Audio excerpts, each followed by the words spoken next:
നമ്മൾ ഇന്നു മുതൽ കേൾക്കാൻ പോകുന്ന കഥ മഹാഭാരത കഥാമൃതം. മഹാഭാരതത്തിൻ്റെ സംഗ്രഹമാണ്. തടപ്പാട്, ശ്രീ സായി പബ്ലിക്കേഷൻസ്, പാൽക്കുളങ്ങര. അപ്പോൾ കഥയിൽ ചോദ്യമില്ല, കഥ കേട്ടുടങ്ങാം. ജനമേജയൻ്റെ സർപ്പസത്രം. ഒന്നാമത്തെ കഥ. ഭാരതത്തിൽ പണ്ട് നൈമിഷാരണ്യം എന്ന് പ്രസിദ്ധമായ ഒരു പവിത്ര ദേശമുണ്ടായിരുന്നു. ആര്യാവർത്തത്തിൻ്റെ വിവിധ ഭാഗങ്ങളിൽ പ്രജാപരിപാലനം ചെയ്തിരുന്ന രാജർഷിമാരും തപസ് ചെയ്തുകൊണ്ട് ജീവിതം നയിച്ചിരുന്ന മഹർഷിമാരും ആ പുണ്യസ്ഥലത്ത് വെച്ച് അനുഷ്ഠിച്ചിട്ടുള്ള യാഗങ്ങൾ കണക്കാക്കുവാൻ എളുപ്പമുള്ളതല്ല. ആ മാതിരി പുണ്യകർമ്മങ്ങൾ നടത്തുന്ന അവസരങ്ങളിലെല്ലാം പുരാണ കഥാപ്രസംഗങ്ങൾ നടത്തി വന്നിരുന്നു. അപ്രകാരമുള്ള ശാരണ്യത്തിൽ വെച്ച് 12 കാലം നീണ്ടു നിൽക്കുന്ന ഒരു മഹാസത്രം നടത്തുവാൻ ശൗനകാദികളായ മഹർഷിമാർ ഒരിക്കൽ വേണ്ട ഒരുക്കങ്ങൾ എല്ലാം ചെയ്തു. വിധിയാം വണ്ണം യാഗം ആരംഭിച്ചു. അനേകം രാജാക്കന്മാരുടെ ദ്രവ്യ സഹായത്തോടും അസംഖ്യം മാമുനിമാരുടെ കർമ്മ സഹായത്തോടും കൂടി നടത്തപ്പെട്ടിരുന്ന ആ പുണ്യകർമ്മം കണ്ട് പാപം പോക്കുവാനായി പോയിരുന്ന ജനങ്ങളുടെ കൂട്ടത്തിൽ പൗരാണിക സത്തമനായ ഉഗ്രശ്രവസ് എന്ന സൂതനും ഉണ്ടായിരുന്നു. സൂതനെ കണ്ടപ്പോൾ വേദജ്ഞന്മാരായ മുനിജനങ്ങൾ അദ്ദേഹത്തെ സ്വാഗതം ചെയ്തുകൊണ്ട് അറിവുള്ള പുരാണ കഥകളിൽ ഏതെങ്കിലും ചിലത് പറഞ്ഞു കേൾപ്പിച്ചാൽ കൊള്ളാമെന്നപേക്ഷിച്ചു. അപ്പോൾ സൂതൻ പറഞ്ഞു, ജനമേയ മഹാരാജാവ് നടത്തിയ സർപ്പസത്രത്തിൽ വെച്ച് വ്യാസശിഷ്യനായ വൈശമ്പായനൻ പറഞ്ഞ ഭാരതകഥ ഞാൻ പറയാം. കുരുവംശത്തിൽ അനുജന്മാരായി ജനിച്ച ധൃതരാഷ്ട്രർ, പാണ്ഡു എന്നീ രാജാക്കന്മാരുടെ പുത്രന്മാരായ ദുര്യോധനാദികളും യുധിഷ്ഠിരാദികളും പരസ്പരം കലഹിച്ച് ഒടുവിൽ സമന്ത പഞ്ചക ക്ഷേത്രത്തിൽ വെച്ച് യുദ്ധം ചെയ്ത കഥയെ വ്യാസവ്യാസൻ വളരെ വിജ്ഞാനപ്രദമായി വർണ്ണിച്ചിട്ടുണ്ട്. മാത്രമല്ല, 3 ഇനങ്ങളിൽപ്പെട്ട 4 തലമുറകളിലായി മറഞ്ഞുകിടക്കുന്ന പല പൊരുളുകളും അതിൽ അടങ്ങിയിട്ടുള്ളതുകൊണ്ട് അത് 5ാമത്തെ വേദമാണെന്നുകൂടി പറയപ്പെടുന്നുമുണ്ട്. എങ്കിൽ ആ കഥ തന്നെ കേൾക്കണമെന്ന് ശൗനകാദികൾ ആഗ്രഹം പ്രകടിപ്പിച്ചു. എന്നാൽ അതിനു മുൻപായി ജനമേജയൻ സർപ്പസത്രം നടത്തുവാനും അവിടെ വെച്ച് വൈശമ്പായനൻ പറഞ്ഞ കഥ പറയുവാനുമുള്ള കാരണം എന്തെന്നുകൂടി അറിയണമെന്ന് അവർ ആവശ്യപ്പെട്ടു.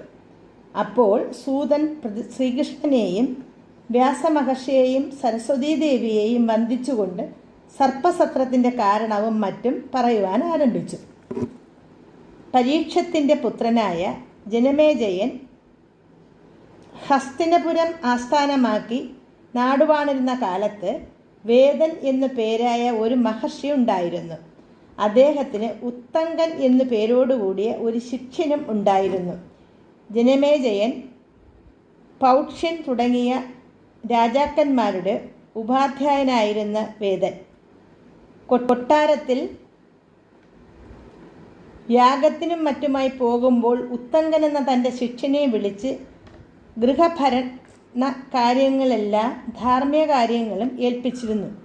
ഉത്തങ്കൻ തന്നെ ഏൽപ്പിക്കുന്ന കാര്യങ്ങൾ ഭക്തിയോടും കൃത്യനിഷ്ഠയോടും കൂടി നിർവഹിക്കുകയും ചെയ്തിരുന്നു. അങ്ങനെയിരിക്കെ വേദൻ്റെ പത്നി ഋതുമതിയായി. ഋതുസ്നാനം കഴിഞ്ഞു ഗൃഹിണി വന്ധ്യയായി പോകാതിരിക്കാൻ അവളിൽ ഗർഭധാനം ചെയ്യണമെന്ന് ഗൃഹത്തിലെ സ്ത്രീകൾ ഉത്തങ്കനോട് ആവശ്യപ്പെട്ടു. ഗുരുപത്നിയായതുകൊണ്ട് ഉത്തങ്കൻ അവരുടെ നിർബന്ധത്തിന് വഴങ്ങിയില്ല. വേദൻ യാഗം കഴിഞ്ഞു മടങ്ങിയെത്തിയപ്പോൾ അവിടെ നടന്ന സംഗതികളെല്ലാം അറിഞ്ഞു. ഉത്തങ്കൻ്റെ ഗുരുഭക്തിയിലും സ്വഭാവശുദ്ധിയിലും അദ്ദേഹത്തിന് വളരെ സന്തോഷം തോന്നി.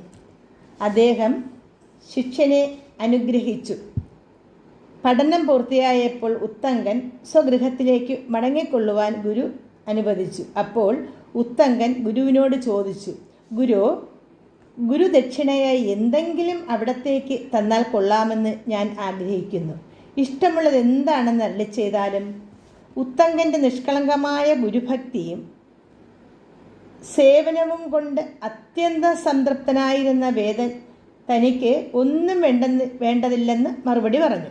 പക്ഷേ ഉത്തങ്കന് സമാധാനമായില്ല. അദ്ദേഹം വീണ്ടും നിർബന്ധിച്ചു. അപ്പോൾ വേദൻ പറഞ്ഞു, നിനക്ക് നിർബന്ധമാണെങ്കിൽ നിന്റെ ഗുരുഭഗ്നിയോട് അവൾക്ക് എന്താണ് വേണ്ടതെന്ന് ചോദിച്ച് അത് കൊണ്ടുവന്ന് കൊടുക്കുക. ഉത്തങ്കൻ ഗുരുഭഗ്നിയോട് ചോദിച്ചപ്പോൾ അവൾ ഇപ്രകാരം പറഞ്ഞു, പൗക്ഷ്യൻ എന്നു പേരായ മഹാരാജാവിൻ്റെ പട്ടമഹിഷിക്ക് രത്നനിർമ്മിതങ്ങളായ 2 കുണ്ടലങ്ങൾ ഉണ്ട്. അത് എനിക്ക് കിട്ടിയാൽ കൊള്ളാമെന്നുണ്ട്. നീ പൗക്ഷ്യഭഗ്നിയുടെ അടുക്കൽ പോയി അവരുടെ കുണ്ടലങ്ങൾ വാങ്ങിക്കൊണ്ടുവന്ന് എനിക്ക് തരിക. ഗുരുഭഗ്നിയുടെ ആഗ്രഹം സാധിച്ചു കൊടുക്കാനായി ഉത്തങ്കൻ ഇറങ്ങി പുറപ്പെട്ടു. പൗക്ഷ്യഭഗ്നിയെ കണ്ട് ഉത്തങ്കൻ വിവരങ്ങളെല്ലാം വിശദമായി അറിയിച്ചു.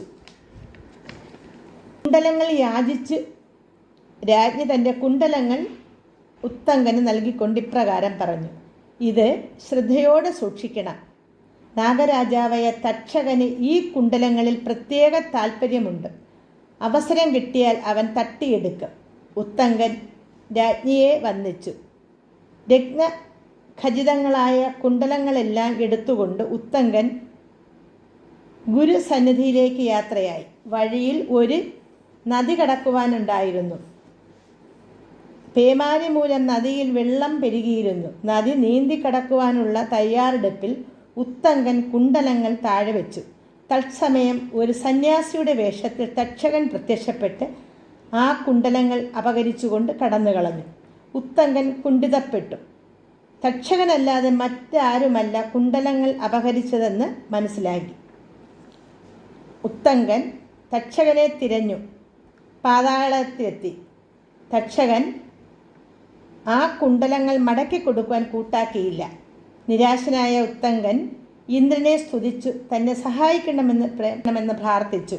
ഇന്ദ്രൻ പ്രസാദിച്ച് അശ്വാരൂഢനായി പ്രത്യക്ഷപ്പെട്ടു. ഉത്തങ്കൻ സങ്കടമറിയിച്ചു. അപ്പോൾ അശ്വരൂപം ധരിച്ച് തൻ്റെ വാഹനമായി എത്തിയിരിക്കുന്നത് അഗ്നിയാണെന്നും അഗ്നിയെ സ്തുതിച്ച് പ്രീതിപ്പെടുത്തിയാൽ ഉത്തിഷ്ഠകാലം സാധിക്കുമെന്നും ഇന്ദ്രൻ അറിയിച്ചു. ഉത്തങ്കൻ അഗ്നിയെ സ്തുതിച്ചുകൊണ്ട് പ്രീതിപ്പെടുത്തി. അപ്പോൾ ആ അശ്വത്തിൻ്റെ ശരീരത്തിൽ നിന്നും അഗ്നിജ്വാലകൾ നിർഗമിച്ചു. 4 പാടം പടർന്നു കത്തി. പാതാള ലോകത്തും അഗ്നി പരന്നു. രക്ഷയില്ലാതെ തക്ഷകൻ പ്രത്യക്ഷപ്പെട്ടു ഉത്തങ്കന് കുണ്ടലങ്ങൾ മടക്കിക്കൊടുത്തു. ഉത്തങ്കൻ ഗുരുഗൃഹത്തിലെത്തി. ഗുരുഭഗ്നിക്ക് അവർ ആവശ്യപ്പെട്ട കുണ്ടലങ്ങൾ കാഴ്ചവെച്ചു. പിന്നീട് ആചാര്യൻ്റെ അനുഗ്രഹവും അനുവാദവും വാങ്ങി സ്വഗൃഹത്തിലേക്ക് മടങ്ങി. ഉത്തങ്കൻ്റെ ഹൃദയത്തിൽ തന്നെ കഷ്ടപ്പെടുത്തിയ തക്ഷകനോടുള്ള വൈര്യം കെട്ടടങ്ങിയില്ല. ആ ബ്രാഹ്മണ യുവാവ് ഒരിക്കൽ ഹസ്തിനപുരത്തിലെത്തി ജനമേജയനെ കണ്ട് ഇപ്രകാരം പറഞ്ഞു, രാജൻ, അങ്ങയുടെ അച്ഛൻ പരീക്ഷത്ത് മഹാരാജാവ് വളരെ ഗുണവാനായിരുന്നുവെന്നും തക്ഷകൻ കടിച്ചു കൊല്ലുകയായിരുന്നുവെന്നും അവിടത്തേക്ക് അറിയാമല്ലോ. ആ തക്ഷകനെ മാത്രമല്ല അവൻ്റെ കുലത്തെ മുഴുവനും നശിപ്പിക്കേണ്ടത് അങ്ങയുടെ കടമയാണ്. ഇനിയെങ്കിലും ഒരു സർപ്പസത്രം നടത്തി തക്ഷകനെയും അവൻ്റെ കുലത്തെയും നശിപ്പിക്കുവാൻ തയ്യാറാകുക. ഉത്തങ്കൻ്റെ ഈ വാക്കുകൾ ജനമേജയൻ്റെ ഹൃദയത്തിൽ ആഞ്ഞു തറച്ചു. തൻ്റെ പിതാവിനെ കരുതിക്കൂട്ടി ചതിച്ചു കൊന്ന തക്ഷകനെ വെറുതെ വിടാൻ പാടില്ലെന്ന് അദ്ദേഹം തീരുമാനിച്ചു. ഉടനെ സത്രം ആരംഭിക്കുവാൻ വേണ്ട ഏർപ്പാടുകൾ ചെയ്തു. ഋത്വിക്കുകളെയും പുരോഹിതന്മാരെയും വരുത്തി സത്രത്തിനുള്ള ഭൂമി അളന്ന് തിരിച്ചു ശുദ്ധമാക്കി. അനേകം ബ്രാഹ്മണരെ ക്ഷണിച്ചു വരുത്തി വേണ്ടത്ര ധനധാന്യങ്ങൾ സംഭരിച്ചു. യജ്ഞം ആരംഭത്തിന് മുൻപ് ചില ദുർനിമിത്തങ്ങൾ കണ്ടു. വിവരം തച്ചു ശാസ്ത്രജ്ഞനായ മൂത്താശാരി രാജാവിനെ അറിയിച്ചു. യാഗം മുഴുമിപ്പിക്കാൻ ആവില്ലെന്നും മൂത്താശാരിയുടെ നിഗമനം. രാജാവ് വേണ്ട മുൻകരുതലുകൾ എടുക്കുകയും ചെയ്തു. യാഗശാലയ്ക്ക് ചുറ്റും ആയുധപാണികളായ കാവൽക്കാരെ നിർത്തി. ആരെയും അകത്തേക്ക് കടത്തിവിടരുതെന്ന് പ്രത്യേകം ചട്ടം കെട്ടി. വിധിപ്രകാരം സത്രം സമാരംഭിച്ചു. ഋത്വിക്കുകൾ ഹോമം തുടങ്ങിയപ്പോഴേക്കും സർപ്പങ്ങൾ കൂട്ടം കൂട്ടമായി വന്ന് ഹോമാഗ്നിയിൽ ചാടി വെന്തു മരിച്ചു. വാസുകി സഹോദരിയായ ജനൽക്കാരുവിനോട് പറഞ്ഞു, ജനമേജയൻ സർപ്പസത്രം തുടങ്ങിയിരിക്കുന്നു. സർപ്പങ്ങൾ കൂട്ടം കൂട്ടമായി അഗ്നിയിൽ സ്വയം ചാടി മരിച്ചുകൊണ്ടിരിക്കുന്നു. ഇക്കണക്കിന് സർപ്പങ്ങളുടെ വംശം തന്നെ പാടെ നശിക്കും. നിന്റെ പുത്രന് ഈ സത്രം മുടക്കുവാൻ കഴിയും. എത്രയും വേഗം അവനെ പറഞ്ഞയച്ച് സത്രം മുടക്കണം. കുലനാശം സംഭവിക്കാൻ പോകുന്നുവെന്ന ദുഃഖകരമായ വാർത്ത കേട്ട് ജയിൽക്കാർ പുത്രനെ വിളിച്ചു യാഗം മുടക്കണമെന്നപേക്ഷിച്ചു. അമ്മയുടെ വാക്ക് പാലിച്ചു കൊള്ളാമെന്ന് ഏറ്റ് ആസ്തികൻ സത്രശാലയിലേക്ക് പുറപ്പെട്ടു. ദ്വാരപാലകൻ ആസ്തികനെ തടഞ്ഞു നിർത്തി. ആസ്തികൻ തന്ത്രപൂർവം ജനമേയജ രാജാവിനെയും സർപ്പസത്രത്തെയും പ്രശംസിച്ചു. ആസ്തികനിൽ സംശയം തോന്നാത്ത രാജാവ് അകത്തേക്ക് പ്രവേശനം അനുവദിച്ചു.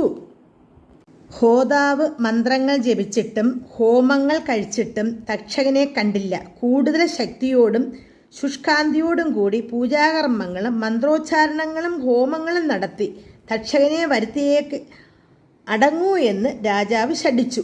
ഋത്വിക്കുകൾ അവരവരുടെ കഴിവ് മുഴുവൻ ഉപയോഗിച്ചു. ഇതൊക്കെയായിട്ടും തക്ഷകനെ കണ്ടില്ല. അപ്പോൾ ഋത്വിക്കുകൾ അറിയിച്ചു, മഹാരാജൻ തക്ഷകന് ഇന്ദ്രൻ അഭയം നൽകിയിരിക്കുകയാണ്. അതിനാലാണ് അവൻ വന്നു ചേരാത്തത്. ഇന്ദ്രനെ കൂടി വരുത്തി ഹോമിച്ചേക്കുക. രാജാവ് കുപിതനായി പറഞ്ഞു. പൂജയും ഹോമവും മന്ത്രോച്ചാരണങ്ങളും വീണ്ടും പൂർവശക്തിയായി. ദേവേന്ദ്രൻ തക്ഷകനോടൊത്ത് പുറപ്പെട്ടു. ഹോമാഗ്നി കണ്ട് ഭയന്ന് വിറച്ച് അഭയം തേടിയ തക്ഷകനെ വിട്ടിട്ട് ദേവേന്ദ്രൻ സ്വർഗലോകത്തേക്ക് കടന്നു. തക്ഷകൻ മരണഭീതിയോടെ ഹോമകുണ്ഡത്തിനടുത്തേക്ക് മനസ്സില്ലാ മനസ്സോടെ നീങ്ങി. മന്ത്രശക്തിയിൽ രാജാവും ഋത്വിക്കുകളും ബ്രാഹ്മണരും എല്ലാം സന്തോഷിച്ചു.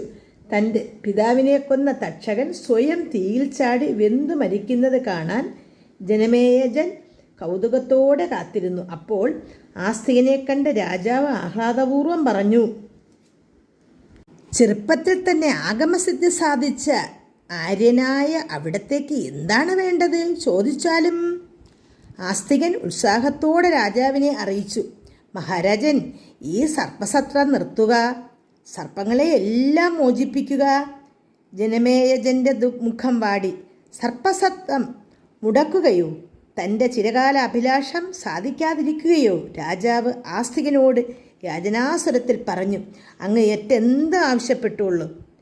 ധനമോ ഭൂമിയോ പശുക്കളോ എത്ര വേണമെങ്കിലും നൽകുവാൻ ഞാൻ തയ്യാറാണ്. ഈ സമയത്ത് തക്ഷകൻ മന്ത്രശക്തി കൊണ്ട് ഹോമകുണ്ഡത്തിലേക്ക് ആകർഷിക്കപ്പെട്ടുകൊണ്ടിരുന്നു. അഗ്നിക്ക് മുന്നിൽ എത്തിയെന്നായപ്പോൾ ആസ്തികൻ തപശക്തി കൊണ്ട് വിലക്കി. നിൽക്കൂ നിൽക്കൂ. തക്ഷകൻ അഗ്നിക്ക് മുകളിൽ ആകാശത്തിൽ ആലംബമില്ലാതെ എങ്ങോട്ടുമില്ലാതെ ഒട്ടുനേരം നിന്നു. ഗത്യന്തരമില്ലാതെ വാക്കു പാലിക്കുവാൻ വേണ്ടി ജനമേയജ മഹാരാജാവ് സത്രം നിർത്തിവെക്കുവാൻ ആജ്ഞ നൽകി. അങ്ങനെ തക്ഷകനും ശേഷിച്ച സർപ്പവംശവും അഗ്നിക്കിരയാകാതെ കഴിഞ്ഞു. സത്രം മുഴുമിക്കില്ലെന്ന് കാലേകൂട്ടി ലക്ഷണം പറഞ്ഞ തച്ചന് മഹാരാജാവ് ധാരാളം സമ്മാനങ്ങൾ നൽകി. അപ്പോൾ കഥ എല്ലാവർക്കും ഇഷ്ടമായല്ലോ. അപ്പോൾ ഈ കഥ കൂട്ടുകാർക്ക് കൂടി ഷെയർ ചെയ്ത് കൊടുക്കുക. നമസ്കാരം.